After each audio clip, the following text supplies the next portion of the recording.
Whether you're a pro outcompeting at LCS, someone who's never played ranked in their life, or someone who doesn't even play League of Legends, there are two major qualities about yourself that will decide outcomes of your lanes, your games, and just major events in your life: stress and confidence. Stress towards your mistakes, your teammates' mistakes, the intensity or implications of a game or event, or even just stress from an upcoming job interview. How much stress you're feeling will play a major role in deciding the outcome. The same goes for confidence.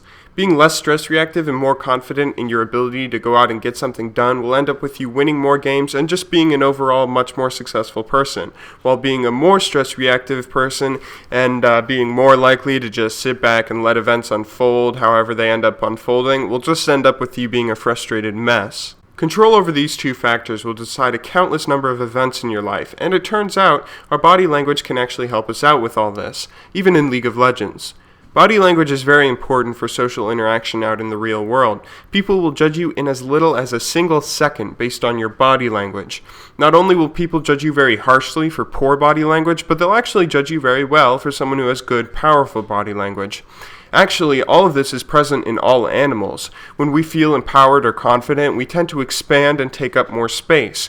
When we feel the opposite, we do the opposite. We confine ourselves and take up as little amount of space as we possibly can, as if we don't want the world to notice us. There are many experts who study body language, or what they call nonverbal communication, and believe it or not, it's actually going to help you out some in League. A while ago, back in 1989, a social psychologist named Robert Zions began pioneering the thought that our actions and what we do can actually influence our emotions and the way we think. For instance, he performed the first study which began showing us that fake smiling can actually cause real happiness. It wasn't long before other social psychologists started wondering the same thing about body language. Can we fake positive and powerful body language to get a real boost in our confidence? Can you really fake it till you make it? Well, it turns out you can do more than get a little confidence boost from all this. In studies done recently on the subject, researchers gave people the option to do either a high power pose showing good body language or a low power pose showing bad body language. After just 2 minutes of the subjects posing, these researchers found the high power posers had a 20% increase in testosterone and the low power posers had a 10% decrease.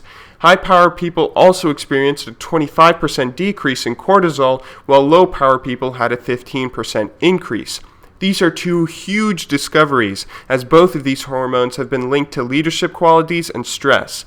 This study is suggesting that posing for just 2 minutes can help you become either extremely optimistic, confident, and assertive, or very pessimistic and stress reactive.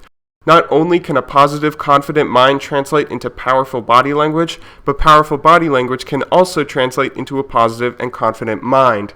And that's where League comes in. Before every game, either in queue or champion select or while the game is loading or, whenever you can, I suggest that you just spread out. Try one of these high power poses. Sitting or standing, it doesn't matter. There aren't any scientific studies that have been applied to League of Legends, so I can't guarantee you that you'll have, on average, 2 more kills every game or your money back or anything like that. What I can tell you is this has been tested by researchers, and there's strong scientific evidence showing that if you just do one of these poses for 2 minutes before an event like a speech, a job interview, or a game of League, you'll have higher testosterone, giving you more confidence and leadership qualities. You'll have lower cortisol, making you less stress reactive, and you should overall end up performing much better because of it. This is a little trick that other studies show will make you much more likely to get hired, that will make you much more confident in public speaking, and it's something that will make people just judge you better than others because of it.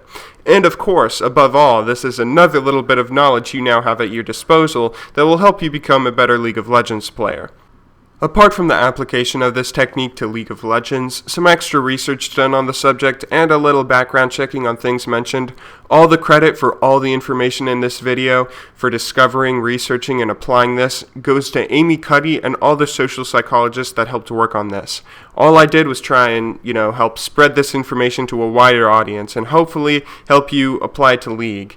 But if any of you found this even the slightest bit interesting, I highly recommend that you watch the TED Talks that inspired this video. I've only touched the tip of the iceberg, and Miss Cuddy does a much better job of explaining this than I do. Once again, though, thank you everyone for watching. I hope you enjoyed, and I hope this helps you. If you're interested in more, feel free to subscribe, of course. And as always, good luck in solo queue, and have a wonderful day.